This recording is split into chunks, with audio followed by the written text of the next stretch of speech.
అందరికీ నమస్తే. Welcome to మామీ ఫ్లేవర్స్. ఇవాళ మనం మునక్కాయ రసం ఎలా తయారు చేసుకోవాలో చూడబోతున్నాము.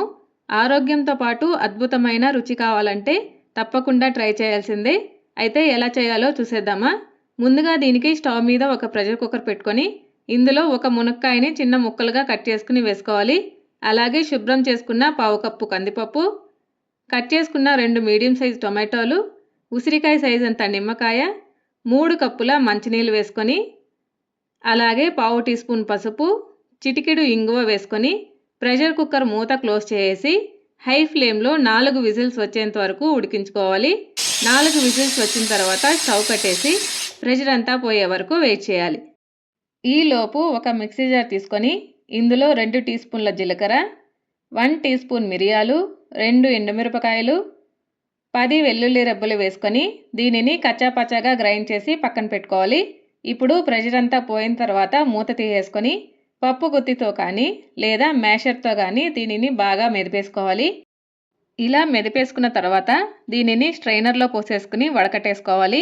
ఇప్పుడు ఒక గరిటె తీసుకొని చూపిస్తున్న విధంగా ప్రెస్ చేస్తూ ఉన్నామంటే పైన ఉన్న గుజ్జు అంతా కిందికి దిగేస్తుంది. ఇప్పుడు ఇందులో 1 కప్పు వాటర్ని పోసేసుకొని మరొకసారి గరిటెతో ప్రెస్ చేసుకుంటూ ఉండాలి. పైన పిప్పి మాత్రం మిగిలిపోయి గుజ్జంతా కిందికి వెళ్ళిపోయేంత వరకు చేసుకోవాలి. చూసారా, పిప్పి మాత్రం సపరేట్ అయిపోయింది.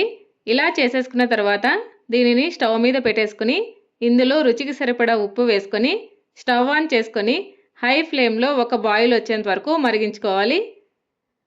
చూసారా, బాగా మరుగుతుంది కదా. ఇలా మరుగుతున్నప్పుడు దీనిని పక్కన పెట్టేసుకొని స్టవ్ మీద పోపు పెనం పెట్టి వేడయ్యాక 2 టీ స్పూన్ల నూనె వేసుకొని ఇందులో 1/2 టీ స్పూన్ ఆవాలు, 1/2 టీ స్పూన్ జీలకర్ర వేసుకొని చిటపట్లాడేంత వరకు వేయించుకోవాలి. ఇప్పుడు ఇందులో తుంచుకున్న 2 ఎండుమిరపకాయలు, కొద్దిగా కరివేపాకు వేసుకొని కొన్ని సెకండ్ల పాటు వేయించుకోవాలి. ఇలా కాస్త వేయించేసుకున్న తర్వాత ఇందులో ముందుగా గ్రైండ్ చేసి పెట్టుకున్న పౌడర్ని వేసేసుకుని కొన్ని సెకండ్ల పాటు వేయించుకోవాలి. ఎక్కువ వేయించకండి, అప్పుడు మాడిపోయే ఛాన్స్ ఉంటుంది.